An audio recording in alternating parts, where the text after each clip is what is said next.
فأتت به قومها تحمله قالوا يا مريم لقد جئت شيئا فريا يا أخت هارون ما كان أبوك امرأ سوء وما كانت أمك بغيا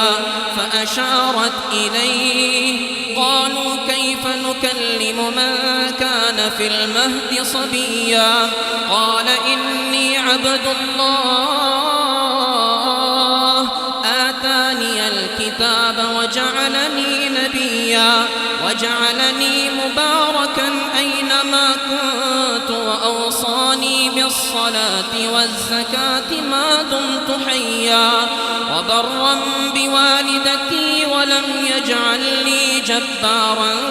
شقيا والسلام علي يوم ولدت ويوم أموت ويوم أبعث حيا